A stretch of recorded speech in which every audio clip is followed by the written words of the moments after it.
ABC Listen app. So I don't think we need to spend much time on why we're all living a more isolated life right now. But that doesn't mean we have to be disconnected from each other, right? Other than the digital world, how else can we interact from a safe distance? How are you doing it? Have you heard of James Breckney? You may know that name from DIY Rainbow. He runs trivia nights, he's an MC and a host, Mardi Gras floats and all sorts of wonderful events. And he joins us now to share a great idea with us. Welcome to Weekend Evenings, James. Welcome to Weekend Evenings, James. Thanks, Serene.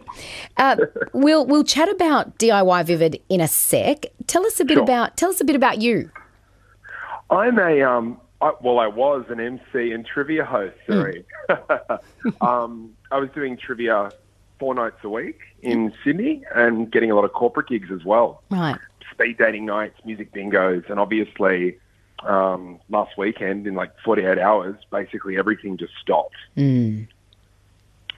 So yeah, it's pretty scary. I quit my day job last year to do this full-time freelance, and it's been incredible. The last 6 months, it's been really amazing. But it's just, I didn't think about a pandemic coming. No, I don't think any of us did. I don't think any of us did, James.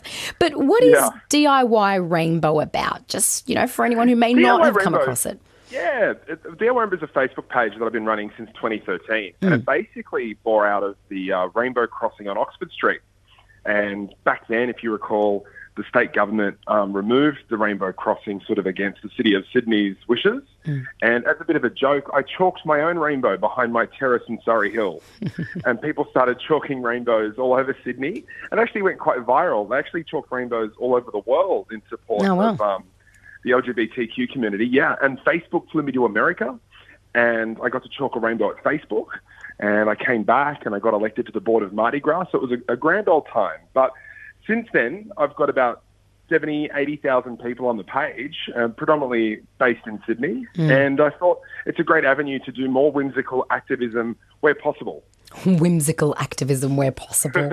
So tell us a little bit more. I mean, obviously you said, you quit your job because your day job, as many, and I can relate as well, as many that are in the industry, performing arts, creative industry do in order to sort of pursue the dream. That kind of our kind of dream in that kind of space, if you like. But everyone does that across many different sea changes, of course, if you like. So, and you meant obviously just recently a lot of that's it's all been flipped on its head. How have you been with this social distancing? What's that looking like for you? Well, I had a few big events coming up last week, and I had 300 people in the Ivy Ballroom. Right. It was supposed to happen on Tuesday night, and obviously that got cancelled on Monday. So at the moment, I've just been, last week, just tapering it down. A few of the pubs are still open, so still doing a couple of trivia nights, but I think that's all over now. And I've got 2 housemates in a pretty big apartment in Chippendale, so we're just bunkering down for now and seeing how long this pans out for. But mentally, I was a bit shaken at the beginning of the week, and that's when I sort of eventually decided, well, you got to get your creative juices flowing and you got to dust yourself off and start thinking about doing something else. And that's sort of where DIY Vivid sort of came in. All right. Well, if you've just joined us, you're with me, Serene Damaki, on ABC Radio's Weekend Evenings. Christine Onu is away this week. We are talking to James Breckney about DIY Vivid. So, James, let's get in. Let's get into that. It's so hard watching and hearing all about our favourite events cancelling or postponing, including Vivid Festival, which is the if you like, Festival of Lights, Music and Ideas held in Sydney. How has this all affected your trade and business? Well, actually, for Vivid, I hire a 1983 ferry from Rossman Ferry. Sorry, a what? A berry? A ferry. Oh, a ferry. A very old. I'm like, you're going to have to tell me about ferry. A ferry. Got it. We get a drag queen or two. We've got a DJ. We get 100 kids coming on. It's BYO, actually. So they all bring a 6-pack of beer with them or something. And we always do that on the first night of the Vivid Festival.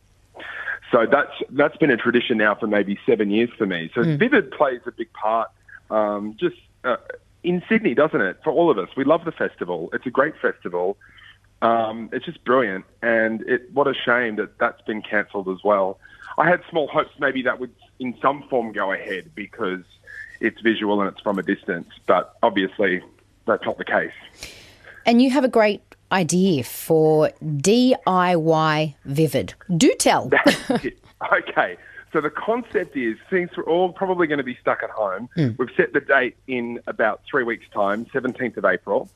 And the idea is to make your own little art installations, get your Christmas lights out from the garage and hang them over the balcony or in your front lawn. And we're all going to do a Vivid together, separately but together. Separately but together, but from your own home. Magic. Cool. So some of those ideas include, so like you said, take out some Christmas lights or maybe make your own. Yeah.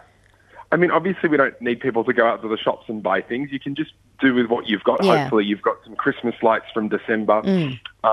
Maybe, Vivid's always got those weird installations. So why don't you throw some lights over a little coffee table or something, or a milk crate, create something, stick it in the lawn. This is the concept of DIY Vivid, to try and create something by day, stick it up at night, and on that Friday night, April 17, we'll all share our photos and videos. And if you're living in the inner city, of course, I mean, I overlook a huge apartment complex, and I hope to give them a beautiful show on my balcony, and I hope I see a few lights on their side. Have a look. And this isn't something, I mean, yes, and because at the moment our listeners are sort of all across Australia, and while Vivid is something that, yes, is sort of born out of Sydney, this kind of DIY Vivid is a bit more... Actually, a bit more, nationwide, and heck, nationwide. Isn't it even a bit further than that? Well, it could be global if it wants to be. I thought it because I only started it last week, and I thought, we should do that in Sydney. So how did you start it, did you say? I just started on Facebook as an event. So it links through at diyvivid.com.au. How's the response so far? Oh, we've got about 4,000 people now, clicks going or attending. So it's incredible. So it's going viral in a good way, Fantastic. Have people been commenting or sharing their ideas as to how they're kind of going to light up, their either balcony or front porch? Or have you seen anything that sort of caught your eye?